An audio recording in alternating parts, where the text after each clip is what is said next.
నన్ను చాలామంది ఒక ప్రశ్న అడుగుతుంటారు, మీకు రావాల్సినంత పేరు రాలేదండి, రావాల్సినంత డబ్బు రాలేదండి అని. నేను దాన్ని నమ్మను. నాకు ఎంత రావాలో అంతే వచ్చింది. ఇక నాకు అంటే నేను కాదు, మీకు కావచ్చు. ఈ ప్రపంచంలో ఎవరైనా తమకు ఎంత అర్హత కలిగి ఉంటే అంత మాత్రమే పేరు ప్రఖ్యాతులు కానీ డబ్బులు కానీ వస్తాయి. అంతకుమించి 1% కూడా రాసుకుండదు. ఉదాహరణకు చిన్న పిల్లవాడు ఉన్నాడు.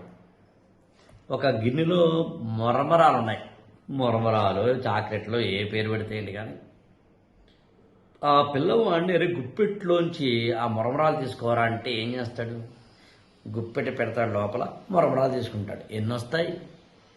అతని యొక్క గుప్పెడు ఎంత ఉంటే అంత వస్తాయి. అదే పెద్దవాళ్ళమైన మనం చేయబెడితే ఇంకెక్కువ వస్తాయి. నా గుప్పెడు ఎంత ఉంటే అంత వస్తాయి. ఇది మెట్ట వేదాంతం కాదు. నాకు రావాల్సినంత పేరు రాలేదు, నాకు పద్మశ్రీ రాలేదు, నాకు భారతరత్న రాలేదు, నాకు అసలు ఏంటో నా బతుకు అని నువ్వు ఏడవద్దు. నువ్వు ఎంత కష్టపడ్డావు? నువ్వంటే బాధేస్తుందా? నువ్వెంత కష్టపడ్డావు? ఎంత కష్టపడితే నీకు వచ్చింది ఇది? మరి ఇంకెంత కష్టపడాలి? కష్టపడమే. నాకు ఒక అర్హత ఉంటుంది. ఎంత చెట్టుకి అంత గాలి, ఎంత గుప్పుడైతే అన్ని మురమరాలు, ఎంత నేను వేగం పుంజుకుంటూ పరిగెడితే అంత దూరం వెళ్ళగలను, అంత తక్కువ సమయంలో వెళ్ళగలను. అందుకని నాకు ఏ పేరు ప్రఖ్యాతులు వచ్చాయో దానికి నా అర్హుణ్ణి, రానిది దైవమో కర్మో ఏమీ కాదు. నేను అంతకన్నా ఎక్కువ ప్రయత్నించలేదు. నాకు కొన్ని లోపాలుంటే ప్రయత్నించకపోవచ్చు, నాకు కొన్ని ఏవైనా ఈగో ఇష్యూస్ ఉంటే ప్రయత్నించకపోవచ్చు, నాకు ఏమైనా పర్సనాలిటీ ఇష్యూస్ ఉంటే ప్రయత్నించకపోవచ్చు.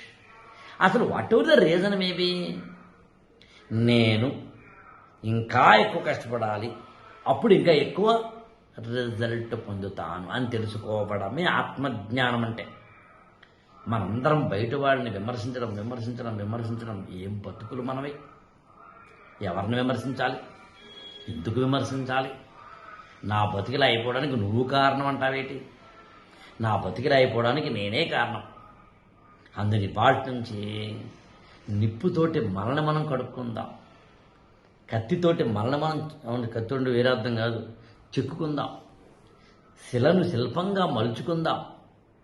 అందుకని లోకంలో ఇక్కడుంది అసలైన లోపం, బయట కాదు. సాధారణంగా నేను దీన్నే సింప్లిఫై చేసి ఏం చెప్తానంటే, మనం ఒక గోల్ పెట్టుకుందాం, ఆ గోల్ కోసం మనం కష్టపడదాం, ఆ గోల్ని అందుకోవడానికి మనం చేసే ప్రయత్నమే జీవితం. ఈ గోల్ని అందుకోవడానికి మనం చేసే ప్రయత్నంలోంచి లోపాలు లేకుండా చేసుకుందాం.